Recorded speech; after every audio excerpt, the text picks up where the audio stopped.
আজকে বিডে 1 লাখ টাকা লাগাইছি, ভালোই আয় হবে। আজকে নিশ্চিত জিতবো। Nahid, I don't wanna hate. বাবা, নামাজের সময় গেছে, নামাজ পড়বি না?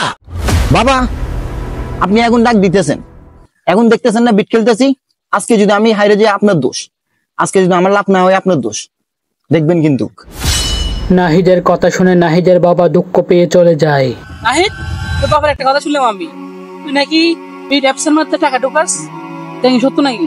হ ভাই, কয়েকদিনের ভিতরে 1 লাখ টাকা কামাই দিছি। তুই বেটা কি করস? তুই যদি আমার মতন এরকম লাগাইতি তাহলে তুই আয় করতে পারত। তো ঘরে বসে থাকস, কি করবি আর? আর যদি হারিয়ে যাস তাহলে টাকা? আরে ভাই, হারার কোনো সম্ভাবনা নাই এখানে। টাকার পর টাকা, টাকার পর টাকা, শুধু লাগাবি আর টাকা পাবি। আচ্ছা, সব বুঝলাম, ঠিক আছে। বাইচান্স যদি খেলার মধ্যে তুই হারিয়ে যাস তাহলে কি হবে? আরে বেটা, হার জিত তো খেলার মধ্যে আছে।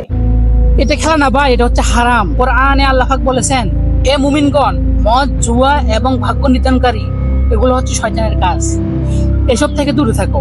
তুই বুঝবি না ভাই, দুনিয়া এখন অন্যরকম। ইমাম সাহেব, আমার বন্ধু নাহিদ খুব জুয়ার মধ্যে আসক্ত হয়ে গেছে, খুব চিন্তায় আছি আমি এখন। এটা খুব ভয়ানক ফিতনা। শয়তান মানুষের সময় ও সম্পদ নষ্ট করলে শয়তান বেশি খুশি হয়। আচ্ছা, আমি ওর সাথে কথা বলবো ইনশাল্লাহ। কয়েকদিন পর নাহিদ কাঁদছে। হঠাৎ মোবাইলে সব টাকা হারিয়ে দেয় এবং কিছুক্ষণ পর মসজিদের ইমাম সাহেব আসেন নাহিদের সাথে দেখা করতে। নাহিদ, ভিতরে আসো, দেখো তোমার সব ঘটনা আমরা জানি, দেখো।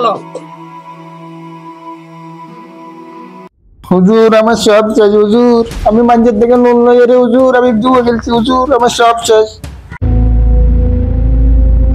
আল্লাহর রহমত কখনো শেষ হয় না। আল্লাহ বলেন, তোমরা আল্লাহর রহমত থেকে নিরাশ হইও না, নিশ্চয় আল্লাহ সব গুনাহ ক্ষমা করেন। আমি তওবা করতে চাই, দয়া করে আমাকে রক্ষা করুন।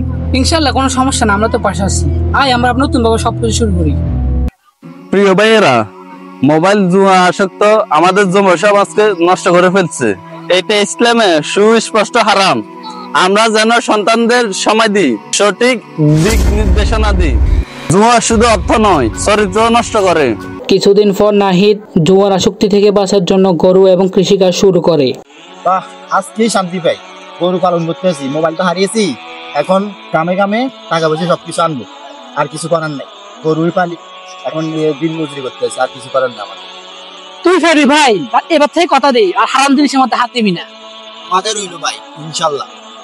এরপর নাহিদ কথা দেয় আর হারাম জিনিসের মধ্যে হাত দিবে না। জুয়া মানুষকে তারাই ধ্বংসের পথে। ইসলামের আলোয় ফিরে আসা একমাত্র মুক্তির পথ। জুয়ার মোহ থেকে বেরিয়ে আসুন, জীবনটাকে হালাল রুজিতে করুন। রাসূলুল্লাহ সাল্লাল্লাহু আলাইহি ওয়াসাল্লাম বলেছেন, হারাম থেকে বেঁচে থাকা হচ্ছে প্রকৃত তাকওয়া।